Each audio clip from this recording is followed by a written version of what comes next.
What if I told you that success is not waiting to reward you, but to remake you? What if the very thing you've been praying for will first challenge everything you are? We celebrate success when it shines. We admire it when it's visible. We applaud it when it looks effortless. But there is a side of success nobody posts about. There is a rule nobody teaches. There is a process nobody warns you about. The 10th rule of success is not about strategy. It's not about networking. It's not about motivation. It's about survival. Because the 10th rule will break you. And if you misunderstand the break you, you will quit right before the becoming. Success is not something you achieve. It is someone you become. Most people chase success as if it is a destination, a trophy sitting on a shelf waiting to be claimed. They think if they can just reach a certain income, a certain title, a certain level of recognition, then they will finally have success. But success is not a possession. It is a transformation. It is not about what you acquire. It is about what you evolve into. You can achieve goals and still lack the maturity to sustain them. You can reach a platform and still collapse under the weight of responsibility. Achievement without growth is dangerous because what you achieve externally must be sustained by who you are internally. If your character has not grown to match your ambition, your success will expose you rather than elevate you. The world celebrates outcomes, but life rewards development. The promotion is visible. The discipline that earned it is invisible. The applause is public. The preparation is private. And the truth is this: the process of becoming demands more from you than the pursuit of achieving ever will. Becoming requires self-examination. It forces you to confront your habits, your fears, your insecurities, and your excuses. It demands that you upgrade your thinking before you upgrade your lifestyle. You cannot think like yesterday and expect to live at a higher level tomorrow. Growth requires shedding. Just as a snake sheds its skin to grow, you must shed limiting beliefs to expand. The mindset that helped you survive cannot carry you into significance. Becoming successful means becoming disciplined when no one is watching. Becoming means developing emotional control when pressure rises. Becoming means choosing long-term vision over short-term comfort. It is internal construction before external manifestation. And the painful truth is that many people want the rewards of success without submitting to the responsibility of growth. They want the spotlight, but resist the stretching. They want recognition, but avoid refinement. Yet every new level demands a new you. If you refuse to change, you will sabotage what you prayed for. Success is not something you chase. It is something you attract by the person you become. When your capacity increases, opportunities respond. When your character deepens, influence expands. When your discipline strengthens, results follow. You do not pursue greatness, you grow into it. And that growth is not comfortable. It requires humility to admit you must learn more. It requires courage to step beyond familiar environments. It requires persistence when results are slow and progress feels invisible. But that is the law of becoming. Before the world sees the success, you must embody it. Before you hold the title, you must think like the leader. Before you manage wealth, you must master self-control. Success is not a reward for wishing. It is a consequence of transformation. It is not about what you get. It is about who you are when you get it. And if who you are is not prepared for what you receive will not remain. The process will strip you before it elevates you. Growth is not a gentle experience. It is a refining fire. Before you are lifted to higher levels, the process will remove everything in you that cannot survive there. It will strip away pride that blocks learning. It will strip away laziness that weakens discipline. It will strip away dependence on approval that cripples confidence. Elevation requires lightness, and you cannot rise while carrying unnecessary weight. The process identifies the excess and begins removing it, sometimes painfully. You may lose comfort. You may lose certain relationships. You may lose the version of yourself that felt safe but small. And in those moments, it feels like loss, but it is preparation. Stripping is not punishment. It is purification. Just as gold is refined by intense heat, Your potential is clarified under pressure. The heat reveals impurities that comfort concealed. Pressure exposes cracks in your foundation so they can be repaired before greater weight is added. Many people interpret resistance as rejection, but resistance is often refinement. When the process strips you, it removes false confidence and replaces it with tested conviction. It removes surface-level motivation and builds deep-rooted discipline. It removes dependency on circumstances and builds inner stability. Elevation without preparation leads to collapse. That is why the stripping comes first. You cannot carry arrogance into leadership. You cannot carry insecurity into influence. You cannot carry excuses into excellence. The process confronts what must go. It teaches patience when you want speed. It teaches endurance when you want escape. It teaches resilience when you feel exhausted. Every challenge chisels away at weakness and shapes strength beneath the surface. And though it feels like you are losing pieces of yourself, what you are truly losing is limitation. What remains after the stripping is authenticity, maturity, and capacity. The process does not destroy you. It reveals the version of you capable of elevation. It is uncomfortable to be stretched, but stretching increases reach. It is painful to be corrected, but correction sharpens accuracy. It is humbling to be tested, but testing strengthens resolve. If you avoid the stripping, you forfeit the stability required for elevation. If you resist refinement, you delay readiness. The higher you are meant to go, the deeper the preparation must be. So when the process feels intense, understand that intensity signals importance. You are being shaped for something weightier than your current state. And what the process removes was never meant to go with you to the next level. Pressure does not create character. It reveals it. Comfort can hide weaknesses, but pressure exposes them. When everything is easy, when doors open effortlessly, when people applaud without resistance, you can mistake convenience for competence. But the true measure of a person is not discovered in moments of ease. It is discovered when the weight increases. Pressure exposes whether your discipline is real or conditional. It reveals whether your confidence is internal or dependent on validation. It shows whether your commitment is rooted in purpose or convenience. Anyone can appear strong when conditions are favorable. Anyone can act focused when distractions are minimal. Anyone can speak about vision when there is no opposition. But when criticism rises, when finances tighten, when progress slows, that is when your true foundation is uncovered. Pressure pulls back the curtain. It exposes cracks in your mindset. It confronts your emotional maturity. It tests your consistency. Under pressure, excuses lose their power and truth becomes undeniable. If you lack preparation, pressure will expose it. If you lack integrity, pressure will magnify it. If you lack self-control, pressure will reveal it. But if you have built yourself in private, pressure becomes proof. It confirms what you developed when no one was watching. It validates the discipline you practiced in obscurity. It strengthens the resilience you built through small daily decisions. Pressure is not your enemy, it is your examiner.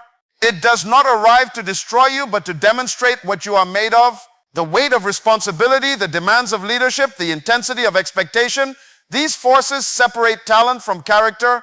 Talent may open opportunities, but only character sustains them. Pressure asks one question: who are you when the stakes are high? It demands emotional control when frustration rises. It demands clarity when confusion surrounds you. It demands faith when outcomes are uncertain.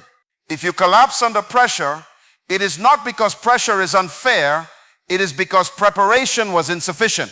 That is why growth requires intentional development before elevation. You build strength before the storm arrives. You sharpen focus before distractions multiply. You cultivate discipline before freedom expands. Pressure does not invent weakness, it uncovers it. And once exposed, you have a choice: retreat to comfort or rise to development. Every moment of tension is an invitation to strengthen your foundation.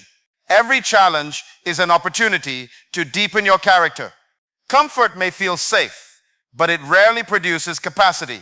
Pressure stretches capacity. It increases tolerance. It sharpens awareness. It builds endurance. The greater your assignment, the greater the pressure required to prepare you for it. And if you learn to interpret pressure correctly, you will stop fearing it and start welcoming it as evidence that you are being trusted with something greater. You must outgrow your old identity if you intend to step into a new level. Growth is not simply adding new habits. It is releasing old definitions of yourself. Many people remain trapped, not by circumstance, but by identity. They continue to see themselves as who they used to be, even when opportunity invites them forward. Your identity determines your behavior, and your behavior determines your results. If you still identify as insecure, you will hesitate even when qualified. If you still identify as average, you will shrink even when capable. If you still identify as a victim, you will blame even when empowered. Advancement requires internal redefinition. You cannot carry a small self-image into a large assignment. The mindset that protected you in one season may limit you in the next. At some point, survival thinking must shift to leadership thinking. Limitation must give way to possibility. Familiar patterns must be replaced with intentional habits. Outgrowing your old identity means challenging beliefs you have carried for years. It means confronting narratives shaped by past failures. It means questioning labels placed on you by others and by yourself. Perhaps you were told you are not disciplined, not articulate, not leadership material. If you accept those labels, they become boundaries. But if you examine them, you may discover they were never truth, only opinion. To grow, you must separate who you were from who you are becoming. This requires courage because identity feels stable. It feels safe. Even if it is limiting, it is familiar, and familiarity is comfortable. But comfort does not produce transformation. Outgrowing yourself requires deliberate action. You must think differently before you act differently. You must speak differently before you live differently. You must see yourself as capable before you consistently perform at that level. The transition will feel unnatural at first. When you begin to operate beyond your old identity, doubt may whisper that you are pretending. That discomfort is evidence of expansion. Every new level feels unfamiliar until repetition builds confidence. You are not abandoning who you are. You are refining who you can be. The old identity served its purpose, but it cannot sustain your future. Growth demands space. An outdated self-perception occupies that space. Release it. Refuse to rehearse past limitations. Refuse to define yourself by outdated experiences. Refuse to shrink to fit environments you have outgrown. Elevation requires alignment between vision and self-image. If your vision is large but your identity is small, you will sabotage progress. But when your identity expands to match your purpose, your actions follow naturally. You begin to move with intention. You begin to speak with authority. You begin to decide with confidence. Outgrowing your old identity is not arrogance, it is alignment. It is acknowledging that you were designed for growth, not stagnation. And as you release the person you were, you create room for the leader you are meant to become. Ownership is the gateway to power. The moment you take full responsibility for your life is the moment you reclaim control over its direction. As long as you blame circumstances, you surrender authority. As long as you blame people, you hand over influence. As long as you blame the past, you remain trapped in it. Responsibility is not about accepting fault for everything. It is about accepting authority over your response to anything. You may not control where you started. You may not control what happened to you. You may not control the environment around you. But you always control your decisions. And decisions shape destiny. Power begins when excuses end. Excuses feel protective, but they are prisons. They provide temporary comfort while permanently limiting growth. When you say, I can't, because you close the door on possibility. When you say, I will despite, you open the door to expansion. Ownership demands maturity. It requires you to examine your habits honestly. It requires you to confront patterns that sabotage progress. It requires you to admit when your lack of discipline, not lack of opportunity, delayed your advancement. This is uncomfortable because the ego prefers external blame. Blame protects pride. Responsibility refines it. When you own your mistakes, you gain the ability to correct them. When you own your weaknesses, you gain the opportunity to strengthen them. When you own your growth, you accelerate it. Responsibility shifts your mindset from victim to architect. Victims wait for rescue. Architects design solutions. Victims focus on obstacles. Architects focus on structure. When you take ownership, you stop asking why this happened to me and start asking what can I build from this? That question transforms pain into preparation. It turns setbacks into lessons. It converts failure into instruction. Power is not loud or aggressive. It is disciplined and deliberate. It is the quiet confidence of someone who understands that their choices matter. Ownership also builds credibility. When you accept responsibility publicly, people trust you. When you correct yourself before others have to, you demonstrate integrity. Leadership begins with self-leadership. If you cannot lead your emotions, you cannot lead others. If you cannot manage your time, you cannot manage opportunity. If you cannot discipline your habits, you cannot sustain success. Ownership gives you authority over your time, your energy, and your direction.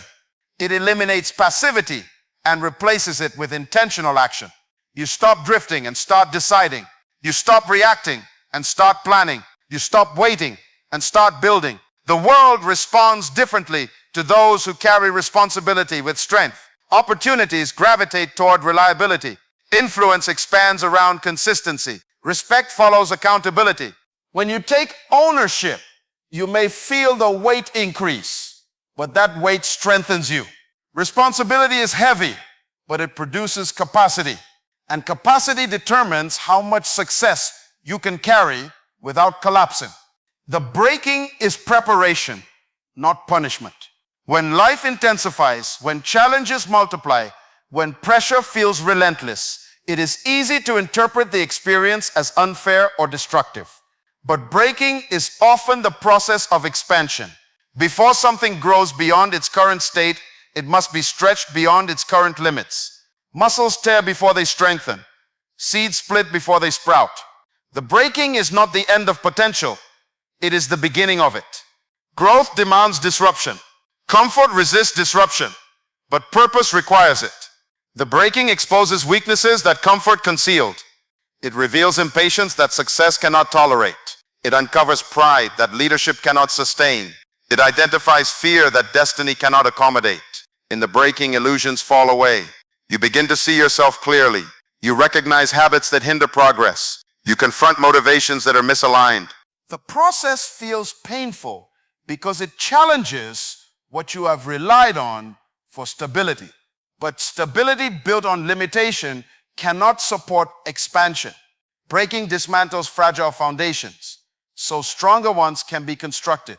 It refines your perspective. It teaches endurance. It deepens resilience.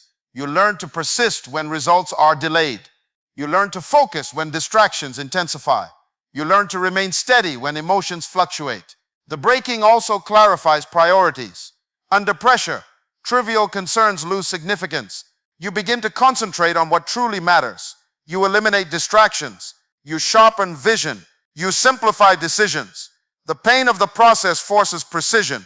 It removes excess and reveals essence. Many people quit during the breaking because they misinterpret it as rejection. They assume the difficulty means they are not meant for more. In reality, difficulty often signals that more is approaching. Greater assignments require greater preparation. Greater influence requires greater discipline. Greater responsibility requires greater maturity. The breaking is not evidence of abandonment, it is evidence of shaping. When pressure increases, capacity is being formed. When obstacles arise, strength is being cultivated. When endurance is tested, resilience is expanding. If you resist the breaking, you delay readiness. If you embrace it, you accelerate growth. Every setback contains instruction. Every delay contains refinement. Every disappointment contains redirection. The breaking forces you to release what cannot continue with you. It separates comfort from calling. It distinguishes desire from commitment. It proves whether your vision is strong enough to survive discomfort. And when the breaking completes its work, you discover that you are not weaker but stronger, not smaller but deeper, not fragile but fortified. You have heard it clearly. Success is not achieving, it is becoming. The process will strip you before it elevates you. Pressure will reveal your true foundation. You must outgrow your old identity. Ownership is your gateway to power. And the breaking is preparation, not punishment. Nothing about this journey is accidental. The discomfort is shaping you. The pressure is strengthening you. The stretching is enlarging your capacity. You are not being buried, you are being planted. You are not being destroyed, you are being developed. You are not being rejected, you are being refined. The 10th rule will test your pride, it will test your patience, it will test your commitment. But if you endure it, you will not just reach success, you will become it.